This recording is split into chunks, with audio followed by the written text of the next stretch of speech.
我在边关被我爹操养了17年，京城的人却传言我在江南教养了17年，不仅琴棋书画样样精通，还生得倾国倾城。后来凭着这名气，我成亲了。我爹要我无论如何要伪装好，不能露馅。你可无论如何都要伪装好，千万不能露馅了啊！幸好我夫君冷若冰霜，不爱搭理我，甚至厌烦见到我。后来听说，原是他心爱的女子去世了，所以整日心情欠佳，我也不在意。只是某天无意间闯进他的密室，发现里面密密麻麻挂满了我的画像，是我身为昭华将军戴着面具的画像。而昭华将军这个身份，在我离开边关那天就假死弃用了。世子妃，世子爷在书房等您。萧寒林一向不会主动找我，甚至在侯府与我不小心撞见时，都是微皱起眉头。今天怎么有点反常？难道是终于忍不住要跟我和离了？迎面过来一行丫鬟，他们搬着新采买的花瓶，正往后院送去。看见我，他们恭敬地站在一旁。最末尾的丫鬟被过高的花瓶遮挡了视线，我目光一凝，伸手揽住她的腰。多谢世子妃，奴婢该死。小事小事。小丫鬟忍不住扭头看了我一眼，真奇怪，世子妃的力气怎么突然变得这么大？你吓傻了吧？咱们世子妃可是正儿八经的大家闺秀，听说未出阁之前，可是在江南被娇养了17年，生得弱柳如风，琴画双绝。错了，不是在江南娇养了17年，我前17年可是一直在边关漠北度过的，跟着战士们一起天围背地为袭，爬山渡河，风餐露宿，可担不得娇养二字。至于为什么会嫁进这镇南侯府，做了个无趣的世子妃，这事儿说来话长，一言难尽啊。我至今都记得我率领小队把突厥残余部队剿灭归营时，老爹看我的目光得意欣慰，如释重负。我以为是我的战功打动了他，可他把我拉进营帐里，第一句话就是：世之啊，你回京城吧，爹已经给你物色了一门好亲事。晴天霹雳，把我劈得外焦里嫩。爹，您糊涂了？没糊涂，突厥可汗已经派使者送来了降书，如今他们元气大伤，至少10年不会再来犯我大齐疆土。而我大齐更是国库空虚，无力再战，已然决定接受他们的降书，正式讲和。世之，当初你要上阵杀敌为你娘报仇时答应了我什么？你还记得吗？爹，让我以女子身份入军营，上战场。可以，但有条件，只要有朝一日突厥被赶出大齐，你就要做回宋家小姐，听从爹的一切安排。我没想到这一日来得这么快，一时竟有些无措，呆愣在原地不说话。老爹慢慢走到案桌前，陛下感念我劳苦功高，有意召我回京受长。另外，他要给你跟镇南侯世子赐婚。世之啊，你乖啊，爹老了，生怕哪天就护不住你了。你若能安生待在京城，那爹便也能放心了。他都这么说了，我还有什么好反驳的？婚姻于我而言，并非那般重要。离开边关那天，我扭头看了眼天边绚丽的残阳，那么浓烈的景象，我回了京城后便再也不曾看过了。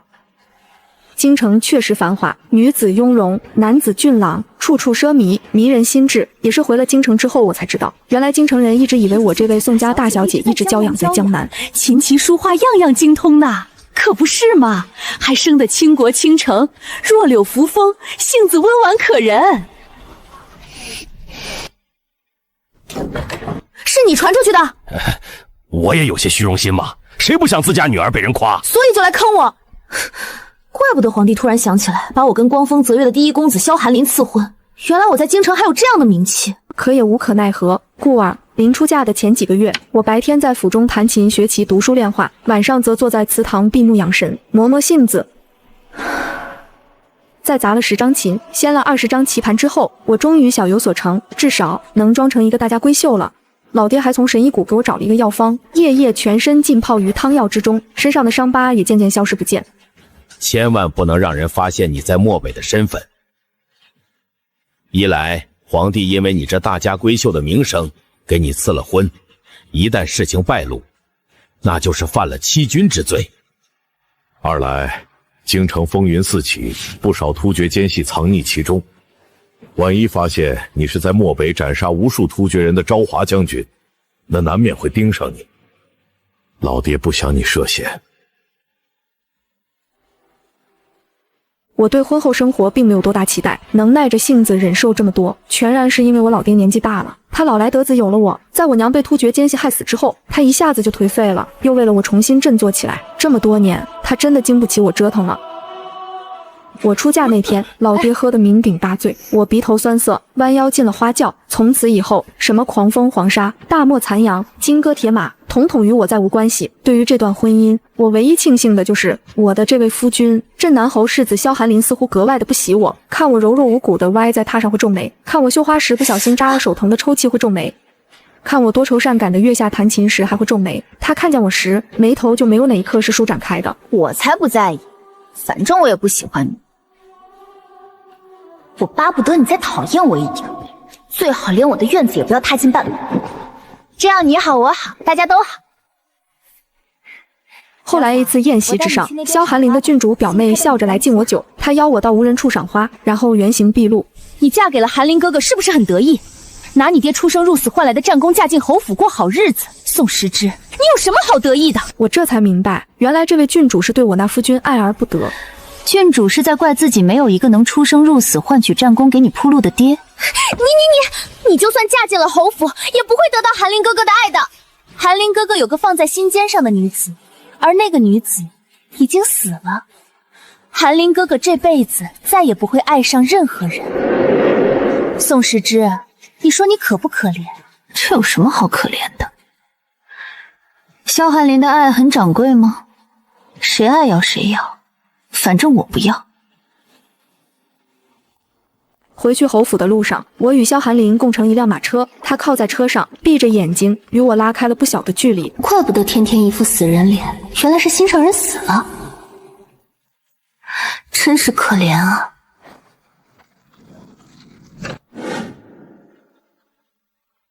我以为我在侯府的日子会一直过得平淡无趣，直到有一天夜里，有小贼闯进了侯府，我下意识追了出去，然后误闯进了萧寒林在书房的密室。这一进去，直接让我头皮发麻，整个人僵直在原地。萧寒林在调查我？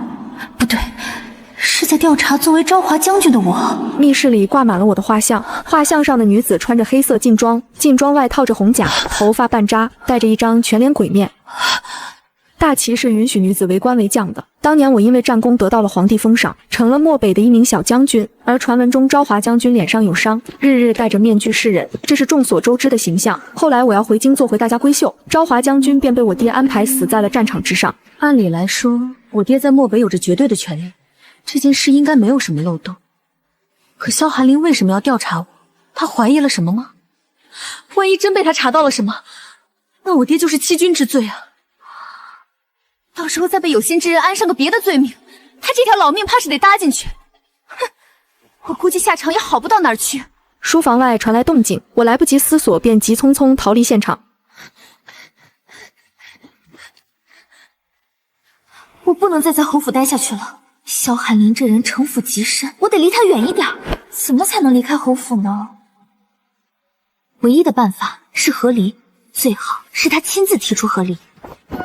打定了主意，我很快就付诸了行动。萧寒林不喜欢我矫揉造作的模样，那我就造作给他看。没有口，不吃了。哎，我又有点饿了，让他们再做一份吧。把这些梨花挨个全都打落。见萧寒林无动于衷，我又让人把院子里开的正盛的梨花挨个全都打落了。这次萧寒林有反应了，毕竟他酷爱梨花，据说是某位友人所赠的梨汁养成的，费了很多心思。他来我院子质问我时，我红着眼睛哭得让人恶心。香心里烧得慌，夜夜睡不着。怎么？那些梨花我竟碰也碰不得。萧寒林阴沉着脸看着我，而后一言不发地转身离开，看得出来是真生气了。什么友人所赠？8、9不离10，是他那心上人所赠。我找到了关键，于是逮着那2棵梨树霍霍。萧寒林忍到今日，终于还是忍不住了。抬脚迈进书房时，我又恢复了那柔弱不堪的模样。忍不住了吧？那就别忍了。和离书手印一按，咱们一拍两散，各自逍遥，岂不快活？此时天色已经深了，我走到萧寒林的案桌前站定。世子，您找我？他没有抬头看我一眼，只静静看着身前的纸。的的确确就是和离书。好好好，耶！今日让你过来，我是有事要跟你商议。你进侯府已经几个月了，这几个月来，你也能感觉到，你我之间没有丝毫情谊。我脸上露出受伤的神色，萧寒林顿了顿，似乎坚定了某个决心。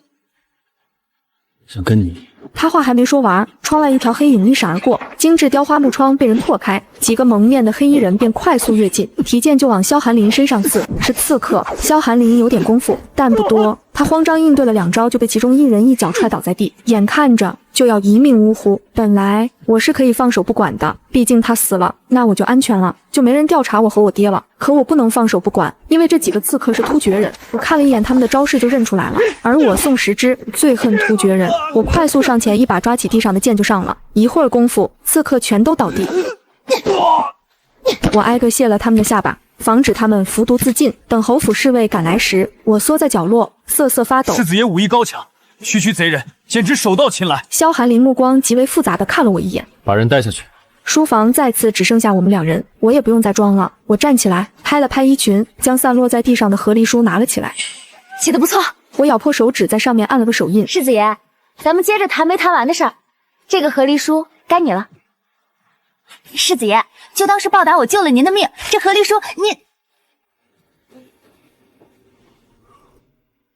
什么和离书？本世子没想过要跟世子妃和离，世子妃是不是误会了？误会你奶奶个腿！我从不知道萧寒林还有这么无赖的一面。烛光点点，他抬头看着我，我没有被他的皮相迷惑，只微眯了眯眼。你莫不是在耍我？我为什么要耍你？世子妃是想与本世子和离，可惜了，这门亲事是陛下赐婚，我们若要和离，须得陛下恩准。陛下若是因为这事儿生了气，再牵连到宋将军，那就不好了。所以啊，此事在意，世子妃可以回答我一个问题吗？世子妃这身武艺藏得可真深啊！我可是将门之女，习点武艺强身健体怎么了？可我听说宋小姐自小教养在江南，擅长的是琴棋书画。有冲突吗？我又擅长琴棋书画，又会舞刀弄枪，不行吗？这只能证明我聪明，其他的什么也证明不了。而且我这3脚猫功夫，我爹都是瞧不上眼的，从不让我在旁人面前卖弄，怕我给他丢脸。所以啊，你连我的3脚猫功夫都不如。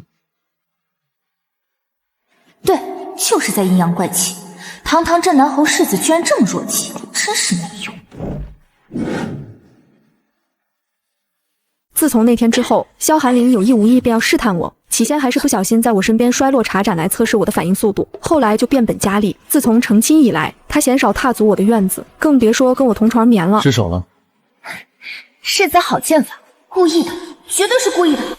世子爷这是做什么？睡觉。本世子想了想，这段日子确实冷淡了你，以后不会了。世子妃且安心吧。哦，又来试探我了，他果然怀疑我。妾现在要沐浴，世子爷也要跟着一起吗？好，未尝不可。我这个提议怕是正中他的下怀。他来我房里要跟我入睡，不就是想看看我身上有没有刀伤剑伤？我看了他一眼，然后径直走向浴池，身后跟来了脚步声。我没回头，伸手解了衣裳，衣裳半退，我光滑白嫩的后背裸露在萧寒林的视线里。哐当！我听见一声什么东西倒地的声音，应该是门口的屏风。再回头时，已经没有萧寒林的身影了。不过如此。我没理他，抬脚迈入浴池，泡了个舒舒服服的热水澡，顺便想想该怎么反击。3日后，镇南侯回京，侯府一早就忙起来了。萧寒林亲自去城门迎镇南侯回府。镇南侯夫人去世的早，镇南侯也一直未曾有过续弦。此时看到脸白如鬼、形容憔悴的我，难免惊讶。世之，你这是怎么回事？回侯爷，儿媳没事。老侯爷经营官场多年，他多精明啊！你苛待冷落他了。侯爷，不关世子的事，是儿媳自己的问题。因我自幼体弱，不得不跟着我爹学了点功夫，以求增强体魄。世子嫌弃我舞刀弄枪，也是应该。所以他自成婚以来就没来过儿媳房中，这完全能够理解。儿媳虽然琴棋书画有所小成，可没能让世子满意，也定还是我学艺不精，千说万说都是儿媳的错。侯爷您可千万别罚他啊！萧寒林就这么看着我，直到老侯爷抬腿踹了他一脚。听说萧寒林被罚去跪了1个时辰的祠堂，虽然知道老侯爷也不过是做样子安抚一下我，可看到萧寒林吃瘪，总归是让我心情愉悦。此时祠堂里，萧寒林从地上站了起来，活动了一下酸疼的膝盖。老侯爷从门外进来，跪好了，跪好了。你这心腹挺有意思，他平时也是这般矫揉造作的。巧迷造作，父亲不觉得挺可爱率真的吗？有仇必报的率真。你过来，我有事交代你。我爹病了，我收到宋府来信时，失手打翻了茶盏。萧寒林此时倒是有几分人样，他命人去给我收拾衣裳。你先别着急，我陪你回宋府看看。若是宋将军病得厉害，你便留在宋府多待几天也是无妨的。多谢。你我既已成亲，便不要再如此生分了。吩咐下去，准备马车。萧寒林这个人，我真的是有点看不懂。回到宋府的时候，我去看了看老爹，看着消瘦不少，原先还有点肉的脸颊都有些凹下去了。看着他这个样子，我忍不住红了眼睛。你先出去，我跟世子说会儿话。他们能有什么话好说？老爹又看了我一眼，我没再多留。老爷这病的蹊跷，而且来势汹汹，是2天前在朝堂上突然晕倒了，隔了1天才醒过来。陛下派太医来看过了，都瞧不出到底是什么毛病。他这么一说，我反而放下了心。这种奇怪的病症，倒是像极了我爹之前从神医谷带回来的虚神丸的效果。当年我爹在漠北意外救下了神医谷少谷主，为了报答，神医谷给我爹送了不少药，处理刀伤剑伤的居多，还有一些稀奇古怪的秘药，这虚神丸就是其中之一。萧寒林很快就从我爹房间里出来了，他走到我身边。宋将军让你进去。他抬起手，似乎是想拍拍我的肩膀，可我太着急进去，很快便从他身边掠过。萧寒林的手悬在半空，愣了愣，然后若无其事的又放了下来。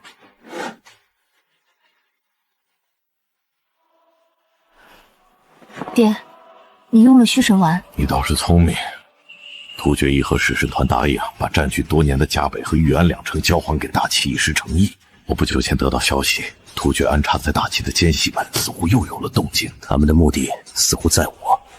我年纪大了，自是万事小心谨慎，暗地里探查许久，终于让我发现了这个组织的蛛丝马迹。爹，你怀疑萧寒林有问题？还不确定，刚刚把他叫进来试探了一番，一无所获，所以使之，爹想让你帮个忙。回侯府的马车上，我闭目养神。珍馐坊新出的糕点，听说京城贵女都喜欢，你也尝尝。老爹让我在保证自身安全的情况下探一探镇南侯府。既然要查萧寒林，那我便要多多少少跟他拉近些关系。多谢。你怎么不在宋府多留几天？本是想留在府中侍疾的，可明日贵妃娘娘不是邀了我们同去赏花宴吗？总不好让你一个人去的。无妨，你若是实在放心不下，可以留下来的。赏花宴我去了，自会替你向娘娘请罪，娘娘宽宏大量，不会怪罪。这是真的在替我着想，还是想把我支开干些什么见不得人的勾当？那我就更得回去了。明日赏花宴上应有不少贵人，他们接触的神医圣手也多，我还想着去询问一番。你说的对，世之，你看那个唐人甚是有趣，你想要吗？除了我爹，还没人会这么喊我，还真是不太自在。世之，你看那儿有耍猴的，你要不要下去看看？这人怎么突然变得这么聒噪？世之，那边有卖兔子的，我去给你买一只。停车！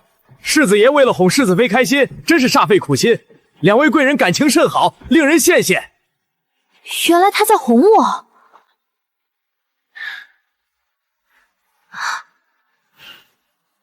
你喜欢吗？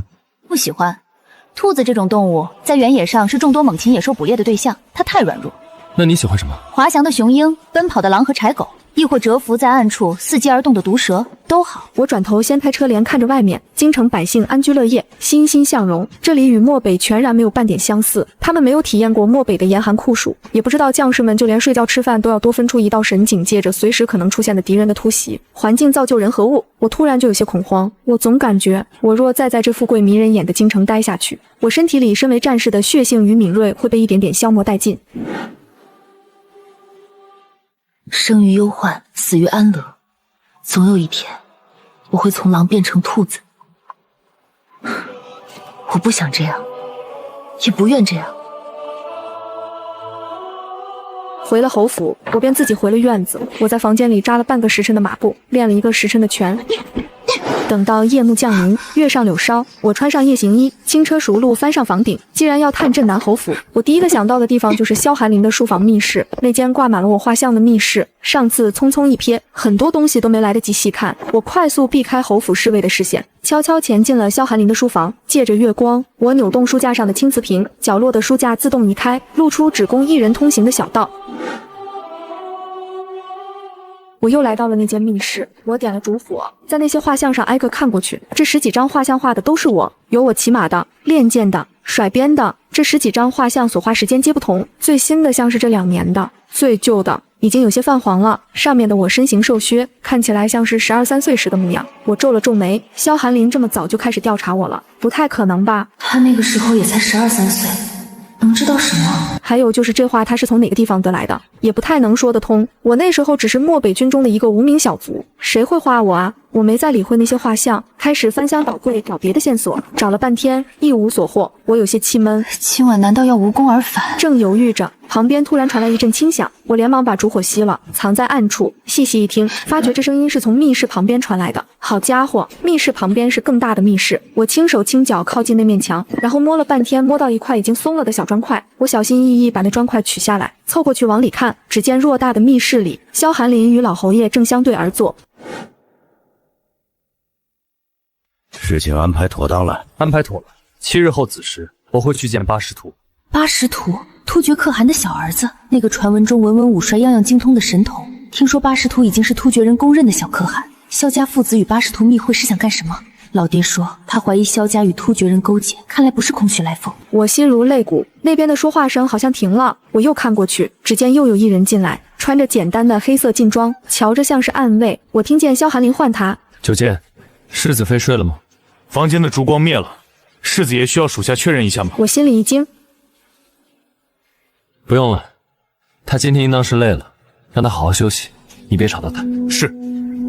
寒林，我记得你原先似乎不太喜欢这丫头的，当初赐婚旨意下来的时候，你还跟我闹，说是此生非那谁不娶。父亲，人都是会变的，我现在觉得宋时之很好，我很喜欢。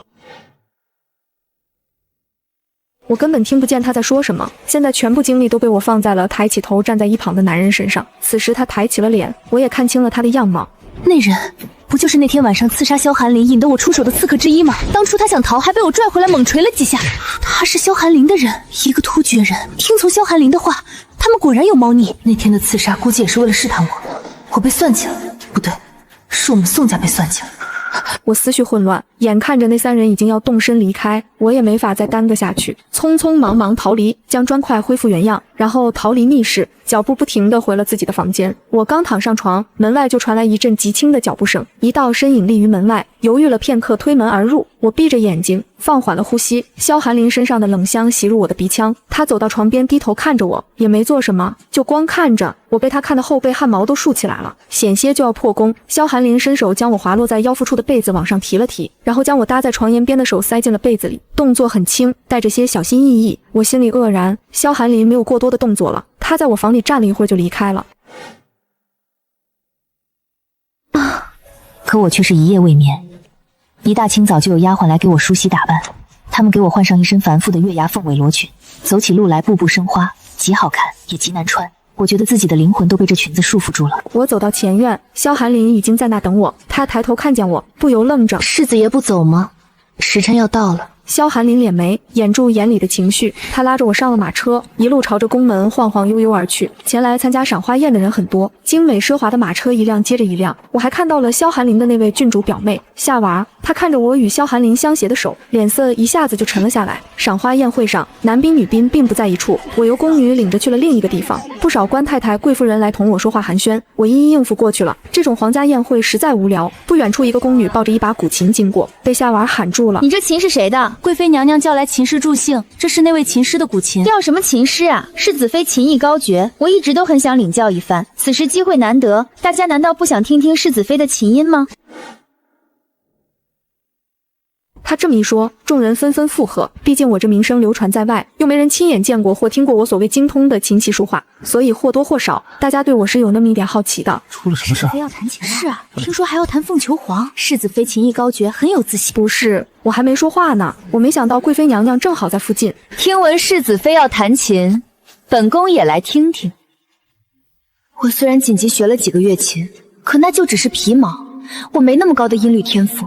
今天一弹，肯定露馅，要不装晕，有点丢脸，但不失为一个办法。我打定主意，正要两眼一翻晕过去，就听见外围一道清润的声音传来。时之，萧寒林穿过众人朝我走过来，夏婉看他都看愣了。表哥，不过瞬息之间，娘娘，他已经来到了我身边。时之他前些日子在府中不小心伤了手，眼下弹不了琴。怎会如此不小心？但时之曾指导过臣琴艺，娘娘若不弃，臣愿代他为娘娘献上一曲。如此也好。众人哗然，他们没人听过萧世子弹琴，今天也算是开眼界了。宫女为萧寒林搬来蒲团，他就坐在蒲团上，将那古琴放于膝上。我站在他面前不远处看着他。萧寒林察觉到我的视线，抬头朝我笑了笑，似是安抚。我觉得心脏跳动的有些快，这变化让我不安，眉头皱得更深。琴音骤起，四周变得安静，如流水般叮叮作响，从萧寒林修长的指尖流淌而出，如鸣佩环，余音袅袅，一曲终了，众人才缓缓。世子如此琴艺，竟也需要世子妃指导，无不及时之千分之一。一场危机就这么被他轻而易举的化解。萧寒林去跟贵妃娘娘说了几句话，便带着我离开了纷扰之地。剩下的赏花宴傍晚时分才正式结束。我们坐着马车回府的路上，萧寒林在闭目养神，我忍不住偷偷去看他。说实话，他要是不跟突厥人勾结，我现在真觉得这人其实还不错。可没办法，他已经触碰到了我的底线。然后被突然睁眼的萧寒林抓了。世子妃在看什么？看你。萧寒林愣了一下，好看吗？然后笑了。不好看。那世子妃觉得什么样的男子才称得上好看呢？我想了想，道：有礼、讲义、行人道，有修养、有正气，夫子之道，终入而已。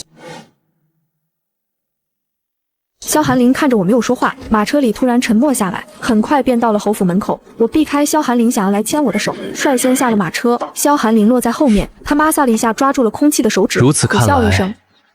我应该也能称得上是个好看的人吧。7日后的夜里，一辆极不显眼的马车晃晃悠悠从侯府后门出去了。我穿着夜行衣远远跟在后面，隐匿着行踪。今夜是萧寒林约定与巴士图见面的时间。马车绕过了好几个巷子，左拐右拐，终于停在了一座宅院前。院门紧闭，马夫跳下去敲门对暗号。我看准时机，一个滑跪冲过去，钻进了马车底下，艰难扒在底下，跟着他们进了院子。感觉到萧寒林下了车，我便从车底钻了出去，藏在暗处，伺机而动。萧寒林进入一间屋子，里面光线昏暗，只点了一根蜡烛。我蹲在墙角，听到了熟悉的声音。萧世子刀使手势。巴士图，我跟他在战场上交过手，他的声音我记得。萧世子，本王要的漠北13城的城防图你带来了吗？猛地抬头看向屋内，透过被戳破的窗户纸，我看清了里面的景象。萧寒林将几本册子放在了巴士图的面前。小可汗答应我的事，也莫要失忆。巴士图宽厚的手掌在他镇南侯镇守南疆，我定会送他几场胜仗。待到他得胜回朝，镇南侯定有无限荣光。到时候什么宋将军、张将军，统统都要靠边站。萧家人是疯了吗？为了战功卖国？不对，总感觉有什么地方不太对劲。萧世子，你身后一直跟着的那条尾巴，似乎不太老实。入迷药了，我竟一点都没有察觉。巴士图慢慢走过来，推开窗门，萧世子居高临下看着跌坐在墙角的我。这好像是你的世子妃啊。我被人五花大绑带了进去，巴士图站在我面前看着我，突然轻咦了一声：“你这双眼睛，我似乎在哪儿见过。”小可汗见谅，我这世子妃从小娇生惯养，性子骄纵的厉害。她应该是以为我半夜出门是去寻花问柳，一时情急便藏在马车里跟着我过来了。世子妃的武功不错，哼，花拳绣腿登不上台面的。可她听到了我们的话，萧世子，你说说该怎么办？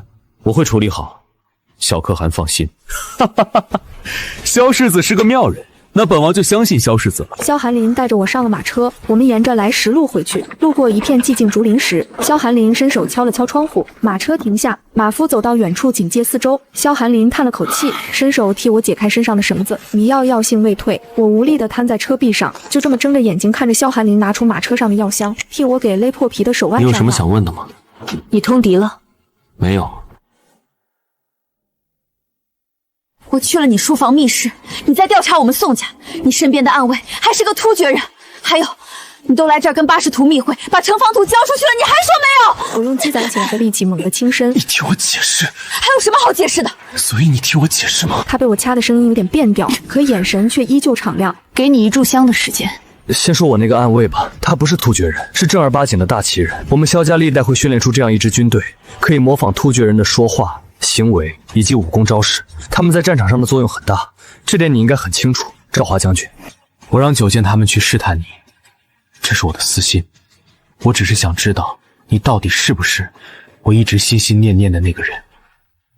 我没有在调查宋家，我调查的始终都只有你。他说起了一段往事，一段我早就遗忘的往事。萧寒林至今仍记得12岁那年，少年人经常做的梦是英雄梦。萧寒林听多了旁人对他父亲的称赞，便也想像父亲一样上阵杀敌。可镇南侯不同意，还把他关在家里，让他好好读书。萧寒林也曾有过叛逆的时候。1日午后，他避开家中下人，一个人溜了出去。他想去参军，可镇南军他不能去，一去就会被父亲发现。于是他转头就去漠北军中。那时突厥与大齐打得很凶，到处都在招兵买马。萧寒林没费多少力气就进了漠北军中，成了最底层的一名兵卒。从京城前往漠北的途中，萧寒林没少被欺负，因为他从小金枝玉叶长大，没吃过苦，身体更是娇贵，小伤小病就能让他吃大苦头。同行的新兵们都排挤欺负他，觉得他像个女人。萧寒林在被几人按着打时碰到了宋时之，他骑着马。你们几个人欺负一个，要不要脸？这女的谁啊？是咱们军中最年轻的百夫长，只知道叫昭华，丑八怪，连脸都不敢露。喂，还不起来？多谢。你以为我不知道？我这几天都在这儿练马，你算准了时间引他们过来，还正好在他们欺负你时被我碰上。你想让我替你出头？萧寒林有些别把别人想得这么笨。他翻身上马，一甩缰绳便驾马离开。次日训练，你叫林寒霄，我看了你的资料，你这段时间的训练效果很不好，你根本就不适合练武。但我觉得你很适合学兵法，以后若是能当个军师也很不错。我没有贬低你的意思，我就觉得你很聪明，如果能好好利用这聪明，以后也定会有一番作为。他随手折了一支梨花递给他，燕静如胧月，香寒未随风，桃花图照地，被笑妖红。你可以去做梨花，未必非要与桃花争艳。以后我是要当将军的，若那时你听到了我的名声，记得来找我。我想你可以做我的军师，如果那时的你让我满意的话。他很自信，也目标明确。他说自己要做将军，就一定会做成将军。萧寒林知道他在笨拙地宽慰他，可神奇的是，这很有效。一直以来练武不得要领，只能眼睁睁看着别人进步的意欲在一瞬间一扫而空。萧寒林接过了他手中的梨枝，在他离开时问：“你叫什么名字？”你不是听到那群人说了吗？我叫昭华。那群人编排他的话他都清楚，只是不在意，所以不计较。他说他总有一天会用实力让他们心服口服。那天之后，萧寒林找到了军中将领自报身份，将领吓坏了，没有声张，派人悄悄把他送回了京城。他回去的第一件事就是把即将枯萎的梨花养了起来，第二件事就是自觉去跪了祠堂，然后在镇南侯大发雷霆前开口：“父亲，我想读书，请您为我找最好的先生。”回忆戛然而止，记忆里的那个姑娘与面前的这个女子慢慢重叠。萧寒林笑了笑：“好久不见。”我回忆了好久，才从久远的记忆里把林寒霄这个人翻了出来。原来是你。从军10几年，我安慰过不少人，我都忘了。所以你为什么要调查我？这个你还是没说。你还没明白？我应该明白吗？夏婉儿说萧寒林有个放在心尖上的人，那人还去世了。管家说萧世子很喜欢梨花，说那梨花是个极重要的人送给他的。这种种一件件，怎么像是在说我？你该不会心悦我？我以为我表达的足够明显。我仔细回想了一下，确实明显，是我在这方面有些迟钝了。如今把话说开了，我有些无所适从，于是生硬地扯开话题。好了，这事先跳过，现在我们来说说你跟巴士图的事儿。你真觉得我会做出通敌叛国的事吗？从小就想当将军，甚至离家出走隐瞒身份去军营的人，会在长大后变成一个通敌叛国的人吗？我觉得不会，因为我也是这样的人，不是吗？所以，那城防图是假的？不是，是真的。我愕然，萧寒林说了一些我不知道的事，比如突厥奸细在大齐已经发展到了一定的规模，他们还成立了组织，无孔不入。而末班城防图已经在1个月前就被巴士图拿到手。他来找萧寒林合作，只是为了试探那张城防图的真假。我反应了一下，巴士图这人极为谨慎，不会肯定早就轻易就跟你合作。所以从大夏你跟他合作的那一刻开始，这件事在巴士图那就已经不对劲了。那么你拿出的城防图，他未必会信。双方不过是个怀鬼胎，各自试探。如果他认为你给他的城防图是假的，那么他看到手下送来的那张真的城防图，可能会以为那个也是假的，而且会让他动摇对突厥奸细组织的信任。他会怀疑他的奸细组织是不是也混进了城防图系，只为了用一张假的城防图来动摇他。萧寒林看着我的眼里满是笑意，这种毫不遮掩的欣赏与情谊让我着实招架不住。我庆幸此时马车里光线昏暗，他看不见我微。为了原本是打算不日就去跟宋将军坦白，然后让他尽快回漠北调整13城城内布防。我意识到自己的贸然出现可能是坏了他们的计划。萧寒林似乎看穿了我的想法。没事，这事我会安排妥当。只是这段时间要委屈你尽量不要外出了，待在侯府便好。我们快点回去，巴士图可能会派人盯着你，我们在这儿耽搁太久会让他起疑。好，是马夫。萧寒林叫回了马夫，马车又晃晃悠悠走了起来。我在侯府闭门不出将近1个月，期间萧寒林秘密去了宋府，跟我爹彻夜长谈了一整晚。我爹的怪病开始慢慢痊愈，然后在半个月后彻底好了。他带兵离开那天，我扮成了萧寒林的丫鬟，跟着他一块去城门送他。老爹知道我现在的处境，即使我这么明显的在众人面前出现，也不能让巴士图知道萧寒林什么都没对我做，因为即使萧寒林是在假意合作，也不会露出这么大的破绽。我们不能让巴士图多想，他想的越多，变数也就越多。老爹穿着一身铠甲，那铠甲很重，可他的背却没被压弯半分。他头上生了银丝，脸上爬满了皱纹，前段时间消瘦不少，还没长回来，就又要去漠北了。我有点心疼他，可他却在笑。我知道他也离不开漠北。这里风大，回去吧，回去吧。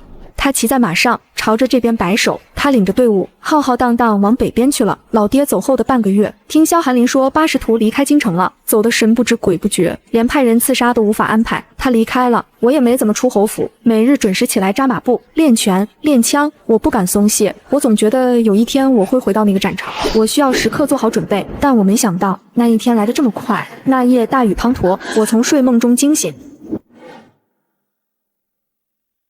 我做了个噩梦，梦里老爹骑着马往前走，每走一步，身上的伤就多一道。他浑身鲜血淋漓，可仍然不停地往前走。我在后面喊他，可他不理我，我追不上他，怎么也追不上。惊醒之后，我坐在床边，许久未动，胸膛里的心脏跳动得极快。院外突然传来一阵急促的脚步声，我心有所感，翻身下床，赤着脚跑去开门。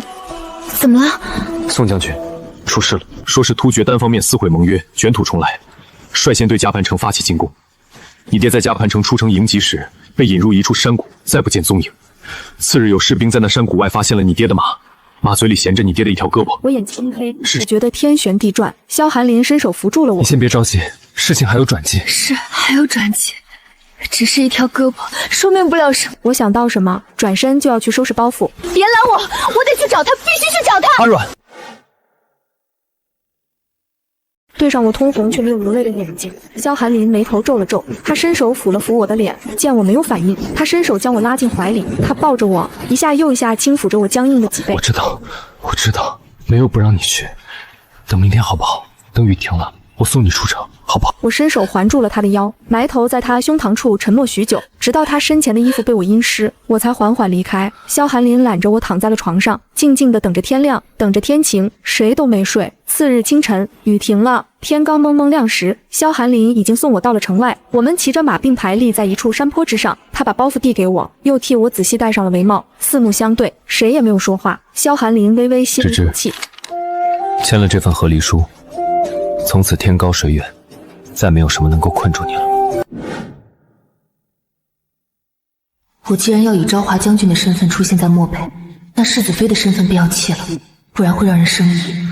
我会放出消息，宋家女宋时之与我和离后便回了江南，我会替你处理好一切身后事，只求你这一趟能平安顺利。以前心心念念要和离，现在他亲手捧到我面前了，可心里怎么就这么难受？我咬破了手指，在和离书上按下了手印。萧寒林也按下了自己的手印。我看着他咬破手指时留在唇边的血，还有他唇边的苦笑，突然就想肆意一回。萧寒林，谢谢你。宋世之，别忘了我。迎着夕阳，我拽了拽缰绳，马儿调转方向，朝着北边疾驰而去。我再没有回头去看，但我知道萧寒林一直在那。漠北接连发生了好几件大事，一是宋云虎大将军战场失踪，活不见人，死不见尸；二是半年前就已经死在漠北的昭华将军居然死而复生回来了。他说他身受重伤，摔下山崖，被一户农家捡到照顾，所以这么久才找回来。虽然昭华将军还是戴着面具，可没有人怀疑他的真假，因为那样一双明亮的眸子，一看就能认出来。昭华将军一去漠北加北城，就带着小队去了宋将军失踪的那片山谷，找了一遍又一遍，日日都去，从不停歇。昭华将军，于副将醒了，带我去找他。满是药味的房间里，我看到了老爹昔日的副将于满，他像是苍老了许多岁，身上的伤让他只能在床上躺着，动也不能动。当初我爹之所以贸然带兵闯进陌生复杂的山谷，听说是突厥人抓了于满，用于满的性命要挟。宋将军找到了吗？没找到。于满闻言埋头痛哭。都是我的错，是我害得将军身陷险境。你确实对不起，于满，你通敌叛国，谋害主将，这是死罪。昭华将军，你说什么呢？我怎么可能通敌叛国？我这条命都是宋将军救回来的，我怎么可能害他？你说是突厥人挟持了你，所以宋将军才会进那片山谷。他不是这么草率的人，他也不会不提前探查就带着那么多兵马进去送死。于满，是你提供了错误的情报，把宋将军引进去的。你这一身伤也是你自己弄出来迷惑大家的。突厥人喜欢在心口纹上喜欢的姑娘的名字，你也纹过吧？后来为了当好一个合格的奸细，就把那纹生生烫没了。你才是巴士图埋在漠北军中最深的棋子。末世城防图也是你送出去的，可巴士图不信任你，甚至怀疑那城防图是假的，所以你为了证明自己的价值，铤而走险设计了宋将军。他没想到我会知道这么多，整个人呆愣了好一会儿，然后才低低的笑起来。他不装了，不屑去装了，伪装了太久，他也累了。不愧是宋将军的女儿，他能知道我的身份，我一点都不奇怪。巴士图之前在京城认出我了。你以为我靠什么把宋云虎引进去的？我找了一个背影跟你长得极像的女子，穿上了你的衣服，打扮成你的样子，从后面看几乎跟你分不出来。我紧握着拳头，死死盯着他。于满却还在说，他亲眼看着你被人捉住，被好几个男人压在树上欺辱，你猜作为父亲他忍不忍得住？他忍不住。他带领的那支军队里有不少人都曾是你的兵，他们一个也忍不住，他们迫不及待的冲进去，想要解救自己的将军，迫不及待的进去送死啊！台剑狠狠刺进了他的肩膀，于满痛呼出声，再也笑不出来。我恨不得杀了他，可我还不能杀他，我要撬开他的嘴，问出我老爹的下落。我爹在哪？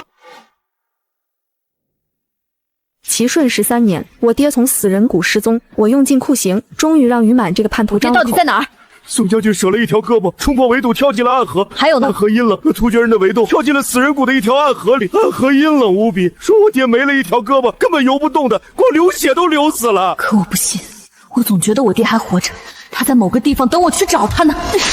朝廷派新的将军来接管了漠北13城，我一边辅佐他，一边带着人一路沿着死人谷的暗河往下找，村庄、寨子、部落，我一个都没放过。这一找就找了2年，这2年间，我听到了不少萧寒林的消息。听说他任职大齐监察院副使，一上任就显现出极高的能力，协助抓获了不少突厥安插在大齐国都的奸细。突厥的奸细组织元气大伤，已经把据点渐渐撤离了京城。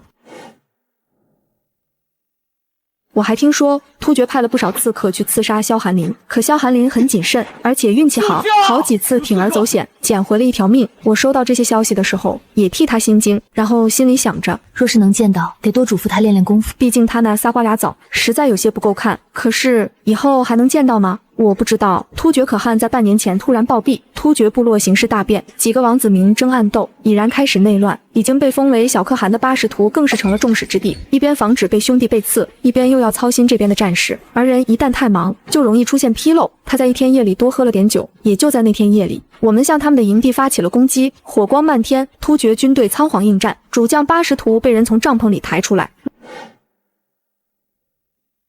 落荒而逃。这场胜利是碾压式的，我带兵去截杀巴士图，他被我们逼至死人谷时，酒也终于醒了。他眯着眼睛看了看我，世子妃啊，好久不见。酒还是没醒，等我把他脑袋砍下来时，他应该就能醒了。我一把抽出背后弯刀，双方在死人谷进行激战。我提刀杀到80图面前。这些年午夜梦回，我总能看到老爹在死人谷满身血污的场景。一想到他是因为我才中了计，我只觉得心如刀绞，难受的喘不过来气。这些年的怨怼、不安、愤怒，此时全都化成了实质。